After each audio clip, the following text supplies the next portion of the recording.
Hey guys, so what we got was a Dell XPS desktop, which is from a more popular version of their XPS laptop, and the one we got was an 11th gen i7 processor, and it is the newest one that you can get right now, and we have it. So why don't we unbox it? Well, before we start with the video, you guys have to subscribe because we'll be having a giveaway coming right when we reach 1K.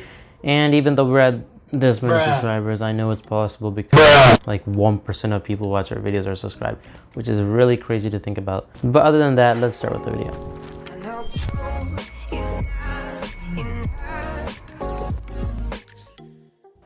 So here is the XPS desktop box. It's not that big, but not too small. And once we open it, we can see a box with some complimentary stuff like the mouse that has been stored, which is wired, meaning you don't have to plug it in. And next we have the manual, which you don't need if you're watching this video, of course. And next we actually have a pretty good looking keyboard with and it's also wired, meaning that you don't have to plug it in.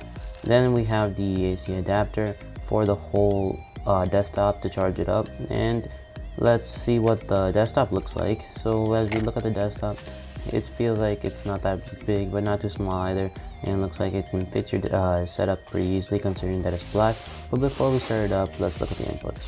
So as we look in the front, we can see the Dell logo along with a USB type 3 input, along with 3 USBs for your keyboard and mouse. Above that is a universal 3.5mm input along with an SD card and the power. On the back, you can see there's a whopping 6 more USBs in the back along with the Ethernet port, and there's a display port and HDMI port to connect to monitor. And above that is 3 inputs for audio, first one for speaker out, second one for surround sound, and the third one for a single subwoofer or a center speaker. And then when you look at the bottom, you can see the whole input for the power. For the model we have here, the cover is a night sky bezel chassis, and the desktop is running on the 11th gen Intel Core i7 11700 processor with a whopping 8 cores, 16 MB cache, and 2.5 GHz to 4.9 GHz of speed. It also comes with 16 GB RAM and 512 GB of storage. It is also running on the Intel UHD Graphics 750 with shared graphics memory, meaning it doesn't have its own dedicated card.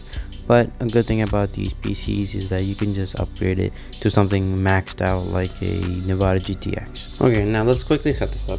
So to begin, all you need to do is plug in the power cord and then connect it to a display, whether it is HDMI or through the display port. And of course, don't forget to plug in your speakers so you can go to YouTube and watch some more of our videos. So after all that set up, I can see why this desktop is more premium and a huge upgrade to the current desktop that I was using before, which was an HP all-in-one, which you can watch a video about me trashing it right here. The desktop is also fast, and I can also see that there's no lag between the monitor and the desktop. It's really smooth, and if you wanted to play games, you can certainly play games on it. But if you wanted to play like heavy games like Call of Duty or Warzone, you might want to upgrade your graphics card into something better than the one that it came with. But with the graphic card that it did come with, you can play some simple games. It does just fine with the graphics. But overall, you can do some basic things you would do: Google Chrome, searching the web, watching YouTube videos, high definition 4K.